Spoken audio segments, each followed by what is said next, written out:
महर्षि दयानंद सरस्वती जी द्वारा रचित सत्यार्थ प्रकाश का हम सभी स्वाध्याय कर रहे हैं और वर्तमान समय तीसरे समोल्लास का स्वाध्याय चल रहा है। इसमें स्त्री और शूद्र को वेद पढ़ना चाहिए या नहीं, इस विषय पर चर्चा है। इसमें कहा गया, प्रश्नकर्ता पूछते हैं कि क्या स्त्री और शूद्र भी वेद पढ़ें?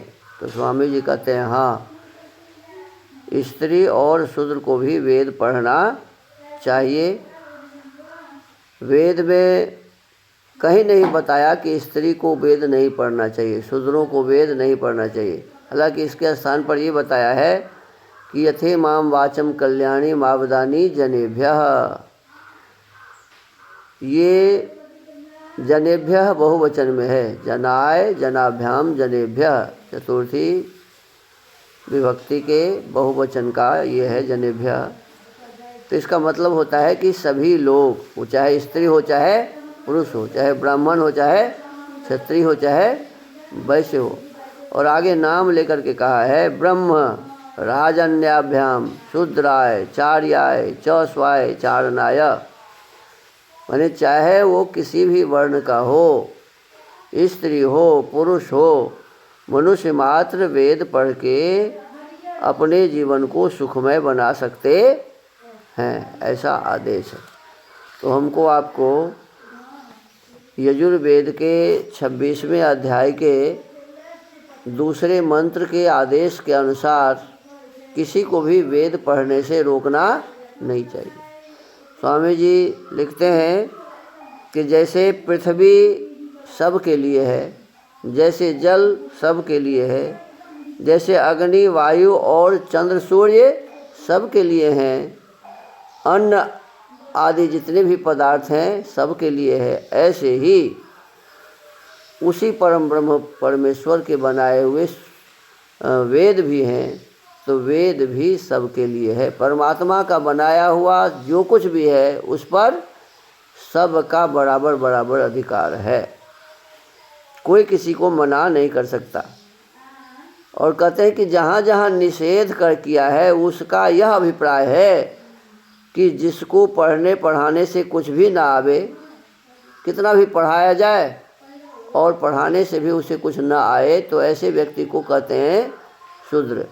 पढ़ाने से भी ना पढ़े तो ऐसे निर्बुद्धि जो मूर्ख हैं वह शूद्र कहता है। और जो पढ़ा लिखा विद्वान है वो अभी अपने आप को शूद्र कहते हैं। ये विरुद्ध बातें हैं, ये वेद से विरुद्ध बातें हैं, भारतीय संस्कृति और संस्कार के विरुद्ध बातें हैं। कहा कि सबको वेद पढ़ने का अधिकार है और शूद्र केवल वो है जो पढ़ाने से भी ना पढ़े, कितने भी दिनों तक विद्यालय में रहे उसे कुछ भी ना आए। ऐसे जड़ बुद्धि को, ऐसे मूर्ख को शूद्र कहा है। पढ़ने लिखने वाला जो पढ़ लिख के विद्वान बन गया है, जो डॉक्टर बन गया, इंजीनियर बन गया, प्रोफेसर बन गया, बीडीओ सीईओ कलेक्टर बन गया, प्रधानमंत्री राष्ट्रपति बन गए, अब उनको भी हम कहते हैं कि ये तो शेड्यूल कास्ट के हैं, ये तो शूद्र हैं। ये हमारी आपकी कमी है, कमियां हैं, कमजोरी है, अज्ञानता है। वेद में ऐसा आदेश कहीं नहीं है। पढ़े लिखे लोगों को विद्वान कहते हैं, पढ़े लिखे लोगों को ब्राह्मण कहते हैं। व्यापार करने, पढ़ लिख करके व्यापार में जो लगे हुए हैं, लोगों को अन्न पहुंचा रहे हैं, ऐसे लोगों को वैश्य कहते हैं। पढ़ लिख करके जो राष्ट्र की रक्षा करते हैं उसको क्षत्रिय कहते हैं। और जो पढ़ाई लिखाई नहीं किया और केवल दूसरों की सेवा करने के योग्य हैं, ऐसे लोगों को शूद्र कहा। तो निर्बुद्धि व्यक्ति, मूर्ख व्यक्ति जो पढ़ाने से भी न पढ़े, ऐसे व्यक्ति को शूद्र कहा है। ये बात हमें विशेष रूप से समझना चाहिए। इसमें अथर्ववेद का भी एक मंत्र दिया है कि स्त्रियों को वेद पढ़ने का अधिकार अथर्ववेद के अध्याय 3 प्रपाठक 24 कांड 11 और मंत्र 18 में है। कहते हैं कि ब्रह्मचर्येन कन्या युवानंग विंदते पतिम, जैसे लड़के ब्रह्मचर्य सेवन से पूर्ण विद्या और शिक्षा को प्राप्त होकर युवती विदुषी अपने अनुकूल प्रिय सदृश स्त्रियों के साथ विवाह करते हैं, वैसे कन्या कुमारी ब्रह्मचर्येन ब्रह्मचर्य सेवन से वेदादि शास्त्रों को पढ़ पूर्ण विद्या और उत्तम शिक्षा को प्राप्त युवती होके पूर्ण युवावस्था में अपने सदृश प्रिय विद्वान युवानम और पूर्ण युवावस्था युक्त पुरुष को विन्दते प्राप्त होवे। इसलिए स्त्रियों को भी ब्रह्मचर्य और विद्या का ग्रहण अवश्य करना चाहिए, ऐसा आदेश है। आगे कहा क्या स्त्री लोग भी वेदों को पढ़े? तो उत्तर देते हैं अवश्य। देखो स्रोत सूत्रादि में इमं मंत्रम पत्नी पठेत, स्रोत सूत्र में कहा कि इस मंत्र को पत्नी पढ़े। तो ऐसे आदेश हर स्थानों पर दिया हुआ है। वाल्मीकि रामायण हम पढ़ते हैं, उस वाल्मीकि रामायण में जब भगवान राम वन जाने के लिए तैयार होते हैं तो माता जी से मिलने जाते हैं। माता कौशल्या जी, लिखा हुआ है कि जब भगवान राम उनसे मिलने आए तो रेशमी वस्त्र को पहन के और मंत्रोच्चारण पूर्वक अग्नि में आहुति डाल रही थी, हवन कर रही थी। तो ऐसे जो भी विदुषियाँ हुई, गार्गी के बारे में कहा जाता है कि जब विद्वानों की परीक्षा की बात आई तो गार्गी खड़ी होकर याज्ञवल्क्य से सैकड़ों प्रश्न पूछती हैं। अब बताओ यदि स्त्री वेद न पढ़े तो किस प्रकार प्रश्न पूछे।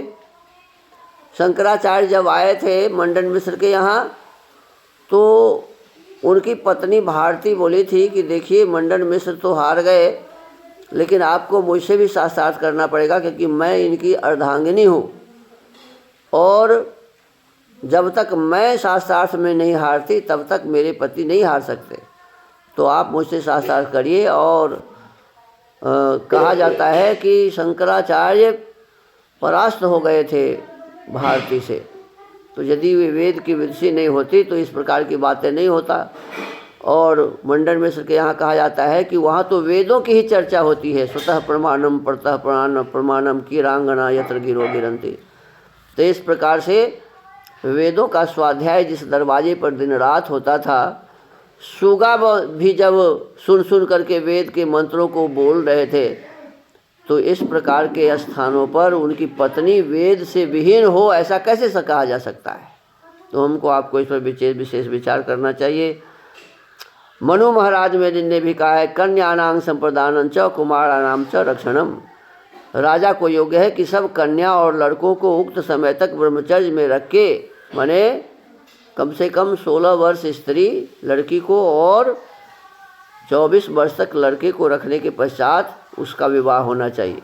जो कोई इस आज्ञा को न माने तो उसके माता पिता को दंड देना, अर्थात राजा की आज्ञा से 8 वर्ष के पश्चात लड़का व लड़की किसी के घर में न रहने पावे, किंतु आचार्य कुल में रहे।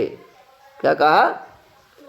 लड़का और लड़की जब 8 वर्ष के हो जाए तो आचार्य कुल में उसे भेज देना चाहिए, अर्थात गुरुकुल में भेज देना चाहिए। जब तक समावर्तन का समय न आवे तब तक विवाह न होने पावे। और समावर्तन संस्कार तब होता है जब पढ़ाई पूरी हो जाती है, विश्वविद्यालय से उसे दीक्षा मिल जाती है। तो दीक्षा मिलने के पश्चात फिर वो घर आते हैं या गुरुकुल से ही समावर्तन संस्कार करके उसे घर भेज दिया जाता है। तो इस प्रकार से हमको आपको विशेष रूप से इस पर विचार करना चाहिए और किसी को भी विद्या पढ़ने से रोकने का अधिकार हमें नहीं है, ऐसा जानना चाहिए। कहते हैं जो अपने संतानों को ब्रह्मचर्य, उत्तम शिक्षा और विद्या से शरीर और आत्मा के पूर्ण बल को, कहते हैं